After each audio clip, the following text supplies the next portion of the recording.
Bonjour tout le monde, je suis Goufi Fajihad, votre prof de physique-chimie durant cette année, Inch'Allah. Donc, cette année en deuxième année collège, on va voir plusieurs choses, plusieurs notions en physique. Donc, pour semestre 1, on va voir l'unité de la matière. On va voir seulement l'unité de la matière. Qu'est-ce qu'on va voir dans la matière? L'air, l'atmosphère.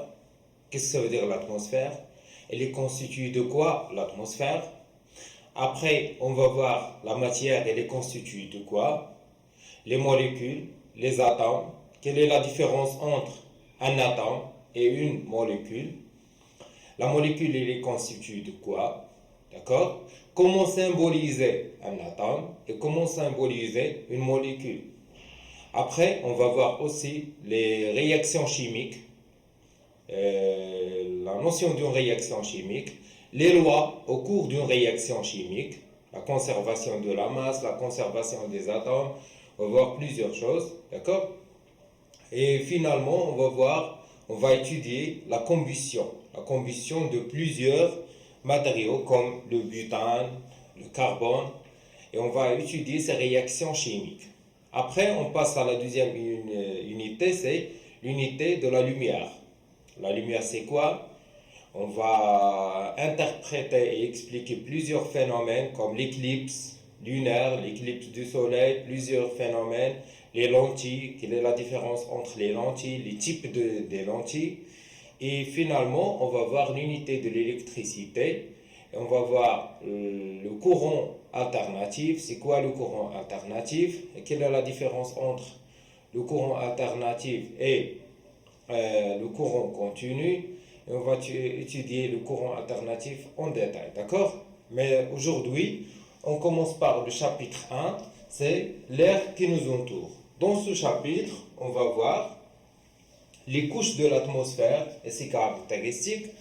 Donc l'atmosphère, elle est constituée par plusieurs couches d'air, d'accord? On va voir le nom de chaque couche et les caractéristiques et le rôle de chaque couche. Et après, on va voir le mouvement de l'air dans l'atmosphère et la naissance du vent. C'est quoi le vent? Et comment se produit le vent dans la nature? Et après, on va voir des exercices d'application de ce chapitre. D'accord? Donc, on commence. Introduction. Donc, l'atmosphère est une enveloppe gazeuse qui entoure notre planète de quelques centaines de kilomètres d'épaisseur. L'atmosphère est indispensable à la vie.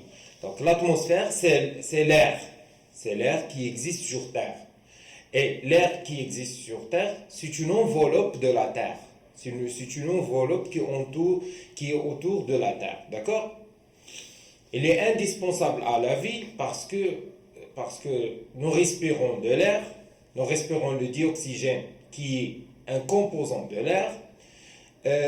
L'atmosphère nous protège des rayons ultraviolets. L'atmosphère nous protège des météorites. D'accord? Donc, il y a plusieurs rôles de l'atmosphère qui entourent la Terre. Et on va voir le rôle de chaque couche de l'atmosphère. Donc, elle nous apporte le dioxygène nécessaire à la vie. On ne peut pas vivre sans le dioxygène. Elle maintient une température propice au développement de la vie. La température, si par exemple la température est élevée à 100 degrés Celsius, on ne peut pas vivre dans la Terre. Donc c'est l'atmosphère qui garde cette température à la moyenne de 15 à 20 degrés Celsius pour vivre sur Terre, soit pour les êtres vivants, soit pour les plantes.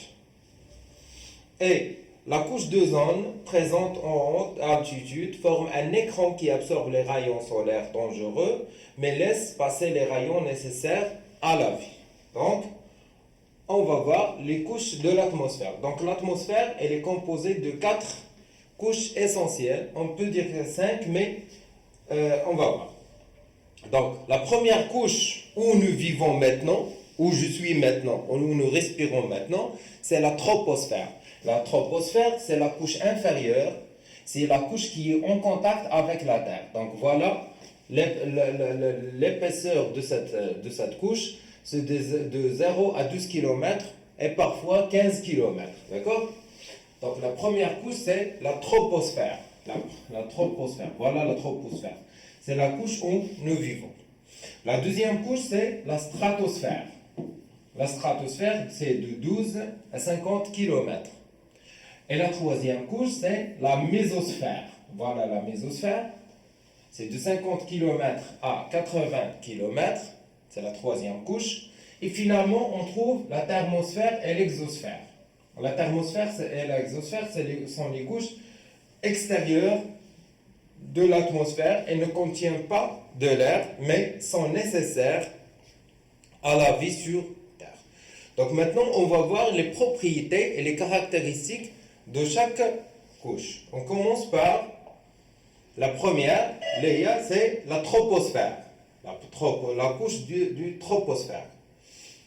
Les caractéristiques et rôles des couches de l'atmosphère. Les couches. La première, la troposphère. C'est la couche où nous vivons. Elle a une épaisseur d'environ 15 km. La température décroît pour atteindre environ moins 56 degrés Celsius à 15 km. D'accord? La première couche, voilà la première couche, c'est la troposphère.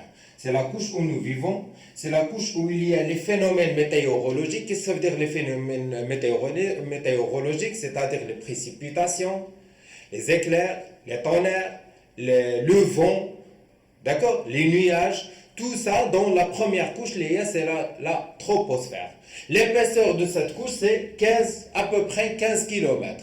Mais vous voyez ici que voilà la courbe de la température. Voilà la courbe de la température. On peut voir que la température diminue. Voilà la température diminue. Elle diminue de 0 degré, de 15 degrés Celsius, c'est la température moyenne sur Terre, jusqu'à moins 56 degrés Celsius. Moins 56 degrés Celsius. D'accord? Et aussi pour la pression, voilà l'altitude et voilà la courbe de la pression. On observe que la pression, elle diminue avec l'altitude. La pression diminue avec l'altitude. D'accord? Donc la pression diminue avec l'altitude. C'est la première couche, c'est la troposphère. Maintenant, on passe à la deuxième couche. Donc, c'est la couche où nous vivons. Elle a une épaisseur d'environ 15 km. La température décroît pour atteindre environ moins 56 degrés Celsius à 15 km. Elle contient 90% de l'air contenu dans l'atmosphère et toute la vapeur d'eau. Dans la première couche, il y a 90% de l'air. L'air de l'atmosphère, c'est la première couche où nous vivons. Pourquoi? Parce que la gravité, si je laisse ce stylo tendre, elle tend vers le bas. Pourquoi? Parce que la gravité de la Terre tire le stylo vers elle. D'accord? La Terre tire le stylo vers elle. Donc aussi pour l'air. Donc la Terre, elle tire l'air. Elle tire l'atmosphère vers elle. Donc c'est pour ça que 90% de l'air qui existe dans l'atmosphère se trouve dans la première couche, c'est la troposphère. D'accord? Et pour la vapeur d'eau aussi. Toute la vapeur d'eau qui se trouve dans l'atmosphère existe dans cette couche. C'est pour ça qu'on a tous les phénomènes météorologiques se trouvent dans la première, c'est la troposphère où nous vivons. D'accord? C'est la couche la plus indispensable à la vie des êtres humains. Pour la deuxième couche, c'est la stratosphère. Elle a une épaisseur d'environ 40 km. La température augmente régulièrement jusqu'à 0 degré Celsius. Elle contient la couche d'ozone qui absorbe les rayons solaires les plus dangereux, les rayons ultraviolets, mais laisse passer les rayons nécessaires à la vie. Donc voilà la deuxième couche, c'est la stratosphère. Dans la stratosphère, il y a une couche vitale, une couche indispensable à la vie. Ici, c'est la couche d'ozone.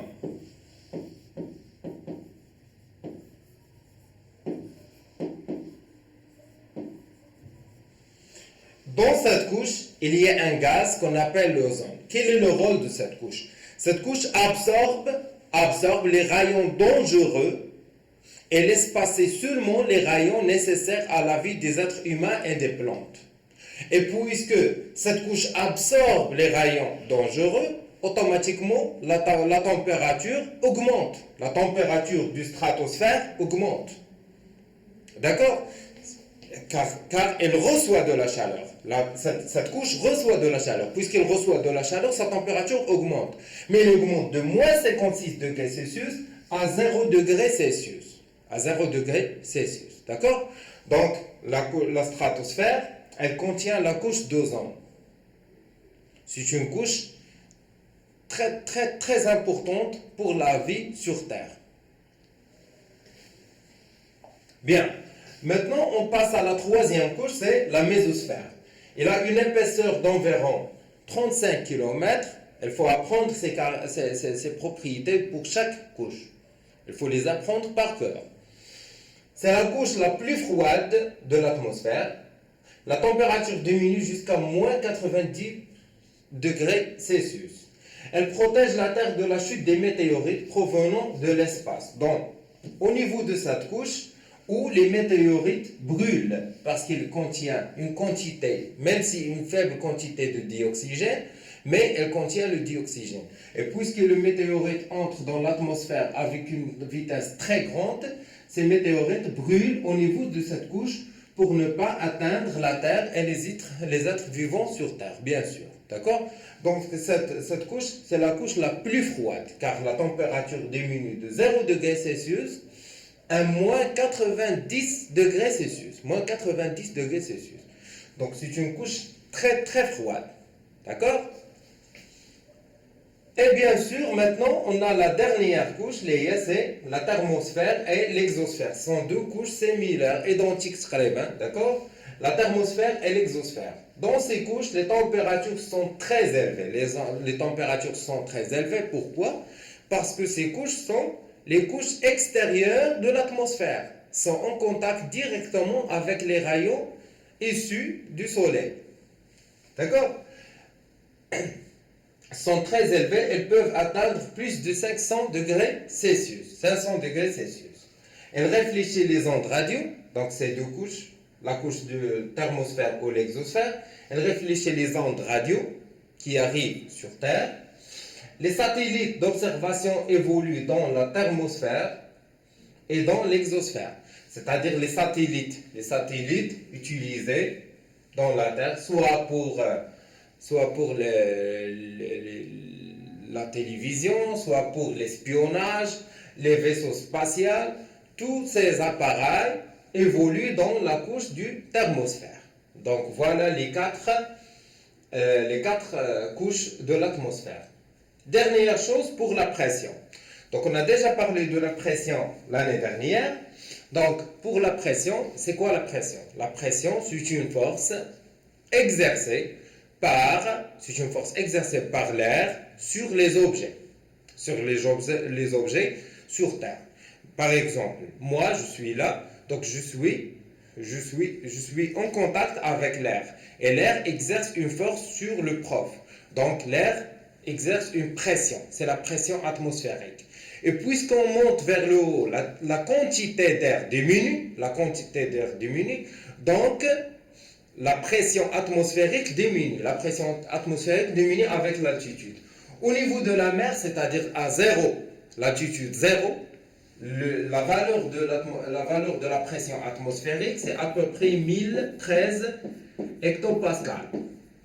En montant vers le haut, la pression diminue. Voilà, 100, 264 hectopascales, 3 hectopascales,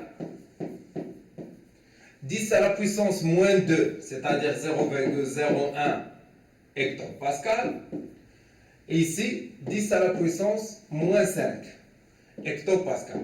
Donc vous voyez que la pression diminue avec l'altitude, et c'est normal. Pourquoi? Parce que la quantité d'air diminue avec l'altitude, et bien sûr, puisque la quantité d'air diminue, donc la pression atmosphérique diminue avec l'altitude. Maintenant, on passe à la naissance du vent. La naissance du vent. Comment se produit le vent sur Terre? En commençant par l'expérience 1. Donc, on a un carillon ou un tourniquet, un tourniquet ou un carillon, et on a 4 bougies.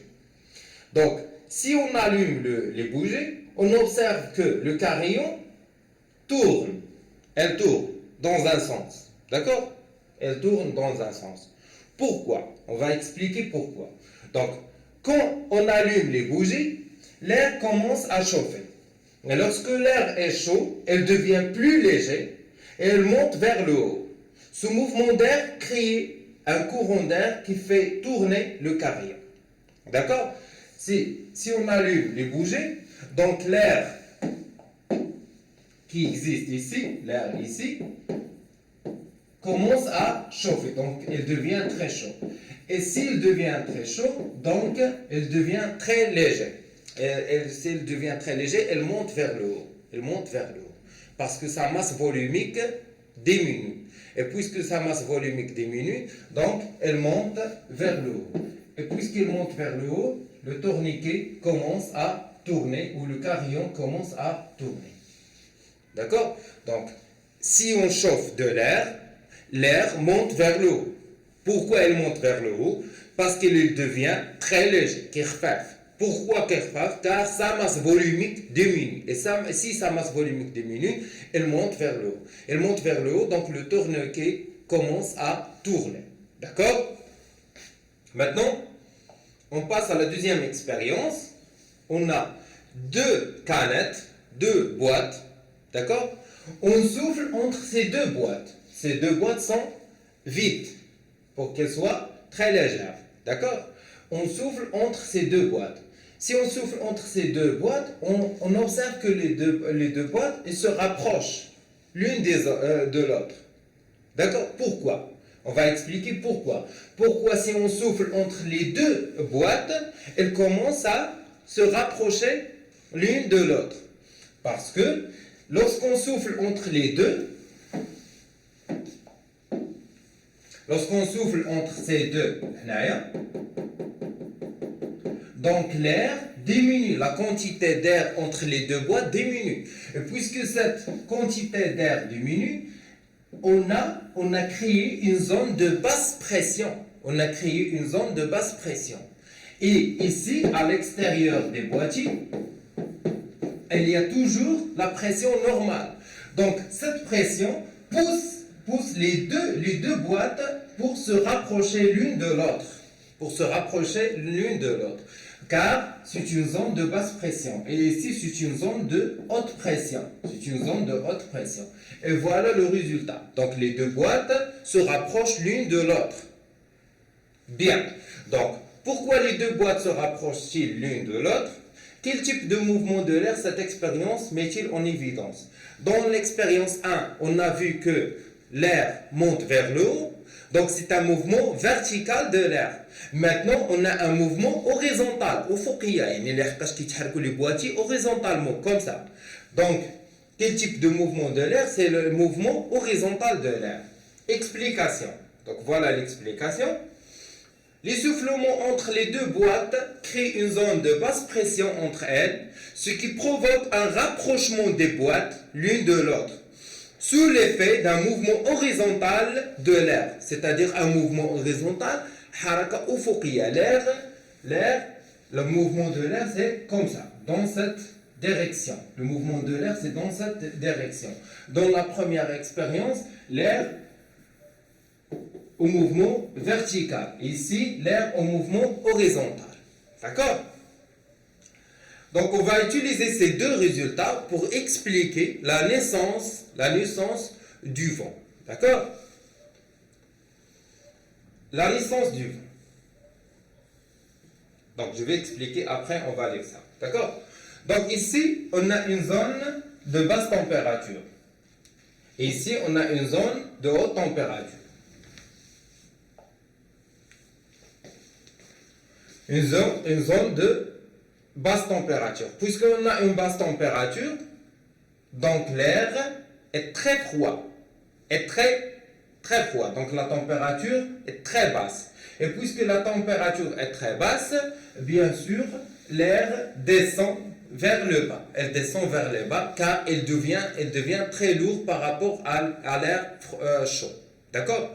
L'air froid est plus lourd que l'air chaud. car sa masse volumique augmente. Sa masse volumique diminue car elle est chaude. Maintenant, elle est froide, donc sa masse volumique augmente. Puisque sa masse volumique augmente, donc elle descend vers le bas. Donc, puisque l'air descend vers le bas, donc on a ici une quantité d'air très élevée. Et puisqu'on a trop d'air, donc ici on a une zone de haute pression.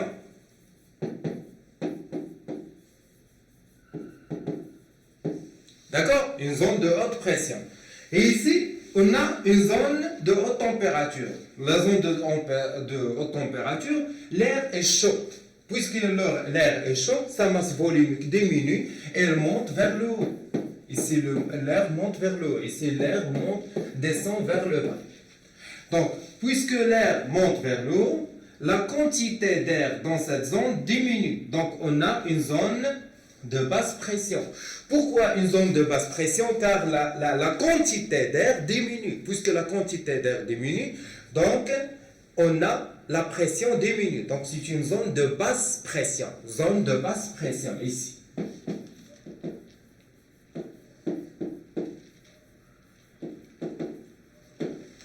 Voilà. Donc on a deux zones. Une zone de haute pression et une zone de basse pression. Et bien sûr, puisqu'on a ici une zone de haute pression et ici on a une zone de basse pression, c'est normal que l'air se déplace d'une zone de haute pression vers la zone de basse pression. C'est le vent.